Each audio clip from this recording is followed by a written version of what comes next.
The story of professional quarterback Matt Cassel is definitely an interesting one, with various twists and turns and lots of odd connections between NFL players.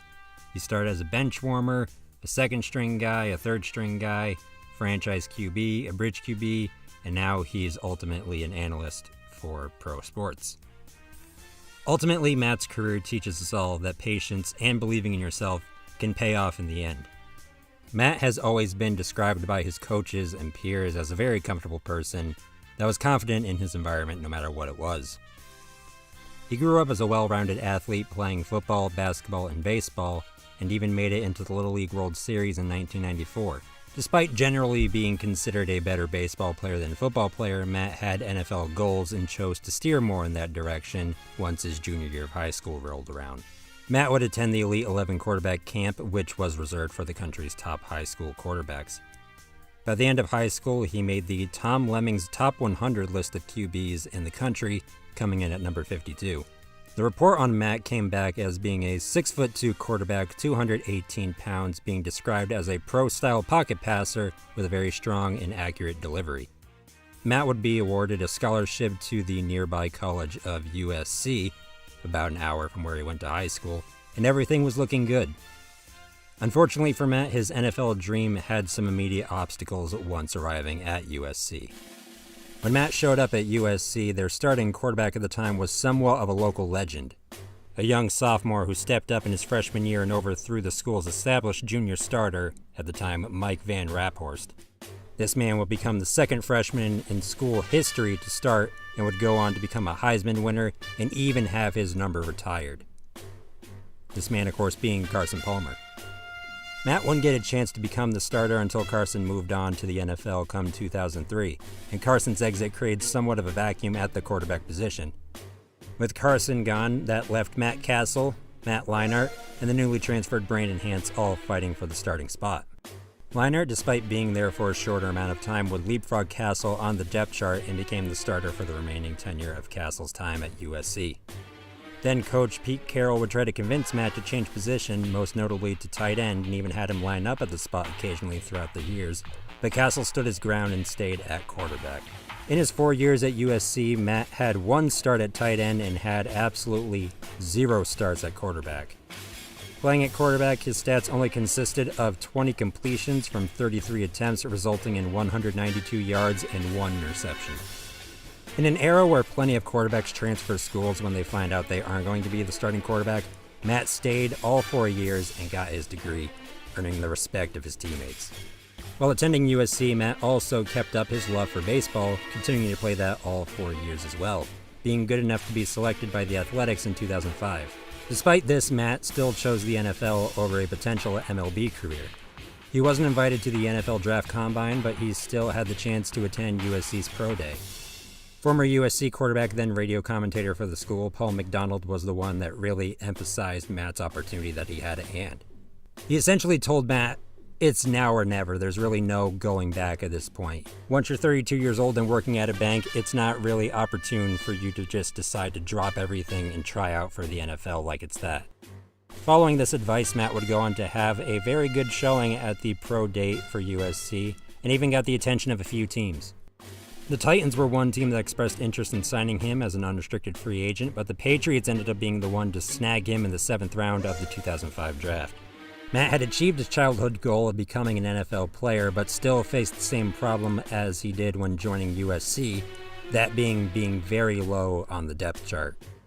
At the time of his selection, Matt was 5th on the depth chart behind Chris Redman, Doug Flutie, Rohan Davey, and some dude named Tom that you might have heard of. By the start of the regular season, though, Matt would go all the way up to 3rd string and even get some playing time throughout the season, most notably playing the majority of the season finale, that being the game that Doug Flutie had his famous dropkick. Over the next couple of years, he appeared in sporadic games, this time as the 2nd-string quarterback ahead of guys like Vinny Testaverde and Matt Gutierrez. Of course, 2008 would be the year that changed Matt Cassel's career forever. In the first game of the season against the Kansas City Chiefs, Tom Brady went down with an injury that was then undiagnosed. According to Matt, he didn't even see the injury occur since he was watching the play Randy was making 25 yards down the field. Next thing he knew, Tom was on the ground and he was being told to get ready. After the second offensive series the Patriots had, the doctor checked on Tom and told Matt, "It doesn't look good. I think there's a good chance this is going to be your team for the year," which obviously put even more pressure on top of Matt in the moment since he was just in the middle of a game trying to win. Of course, the media looked at his college record, and judging from that, they were very questioning of his position and ability to lead the team. And to be fair to their point, he had a very shaky start to the year, going initially 4-3, but really ramped things up as the season went on, earning the respect from legends like Brett Favre. Though despite his lack of college output, some players weren't surprised at his success, most notably his former roommate at USC, Troy Polamalu. Troy said, "No, I'm not really surprised. Pretty much anyone who comes out of USC does well in the NFL. Matt was an awesome prospect out of high school. He had lots of time learning under some great quarterbacks in college, and in the NFL, maybe the best ever in the NFL." After the slow start the Patriots had, they would go on to finish the season with an 11-5 record. Matt had 3,693 passing yards on the year with a completion percentage of 63.4 with 21 touchdowns and 11 interceptions. Despite the relatively strong record, the team wouldn't make the playoffs due to the Ravens having one more conference win. The next year, with Tom healing up, the Patriots would franchise tag Matt and ship him off ironically to Kansas City, along with Mike Vrabel. Once arriving in KC, the Chiefs gave Matt a 6-year, $63 million extension. But unfortunately for Matt, this pay raise would be the only upgrade he would be seeing in the immediate future. Following this transaction, Matt went from having a team with a top 10 defense to one in the bottom 5. Having Bill Belichick steering the ship to having first-time head coach Todd Haley. Having Randy Moss and Wes Welker, two keys to his success, to having basically just Dwayne Bowe. And I mean, I love Dwayne Bowe, but he was nowhere near their level. The only other notable receiver they had at the time was Chris Chambers, who arrived come November, and Tony Gonzalez was shipped off earlier in the year. Matt would miss the first game with an MCL sprain, but he played the rest of the season but only had a 4-11 record. Basically that season for Kansas City, it was Jamal Charles' world and everybody else was living in it. Charles had 1,120 rushing yards and 7 touchdowns. Matt had both 16 touchdowns and 16 interceptions, with a completion rate down to 55% and only 2,924 passing yards. So after this setback, Matt would sit down and write up a list of goals that he wanted to achieve for his team the following season. Those goals being get double-digit victories, win the West Division, make the playoffs, and of course win the Super Bowl. He went on to accomplish 3 of these goals plus one personal goal, that being making the Pro Bowl. When it comes to making the Pro Bowl that year, Matt says, "A lot of hard work went into it, and obviously it's not all me. I had a lot of great help along the way with all my teammates. Jamal Charles and Dwayne Bowe went to the Pro Bowl as well that year. And needless to say, Matt wasn't wrong. 2009 would be the best statistical year for Bowe and Charles up to that point, and you could argue that it was Matt's best season, potentially even better than his starting season with New England. Sadly for Matt and Chiefs fans, the following 2 seasons were nowhere near as glamorous. He would only go on to play 17 games due to a hand injury in 2011 and a head injury in 2012, along with poor play. His replacements in 2011 would be Tyler Palko and former division rival Kyle Orton. In 2012, the quarterback that took over for Matt later on in the season would go on to be Brady Quinn. As a fun sidebar, in 2012, when Quinn started 8 games, he would be teammates with Peyton Hillis. Peyton Hillis, of course, being the person the Broncos traded to the Browns in exchange for Brady Quinn, so that trade finally led to both of them being on the same team a few years later. In 2013, the Chiefs would cut Matt, but he was picked up immediately by the Vikings since they were having their own quarterback issues. This was at the time when the Vikings were trying the Christian Ponder experiment, and of course they were getting very mixed results overall from that.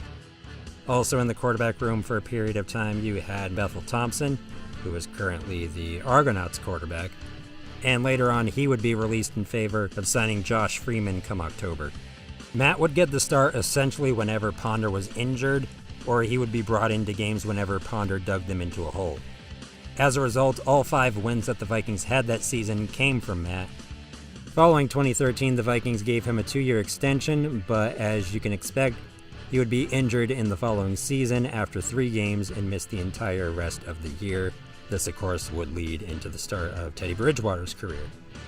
In 2015, the Vikings trade Matt to the Bills, where he would go on to compete for the starting spot against the likes of E.J. Manuel and Tyrod Taylor. As history shows, Tyrod would be the one that would eventually win that job. And later on in September, the Bills traded him to Dallas, who were yet another team struggling with a quarterback situation, that year being Tony Romo going down with an injury.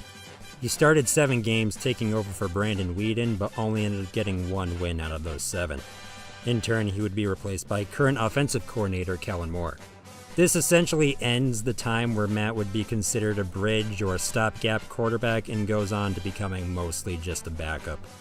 He would go on to sit behind Marcus Mariota for 2 seasons with the Titans, and then he sat behind Matthew Stafford for 1 year with the Lions before calling it a career. In the end, Matt seems to be pretty proud of his football career and still remains friends with teammates such as Tom Brady and Carson Palmer. Today, Matt is doing what he's always done in his career, and that's taking advantage of his situation. He's currently using his football knowledge and experience as an analyst for NBC Sports Boston. Going from being a star athlete in high school to not even getting a start in his position in college, a backup, a Pro Bowl quarterback, a stopgap, and then back to a backup, and now a sports analyst. Matt's career teaches us all that making the best of your opportunities can definitely pay off in the end.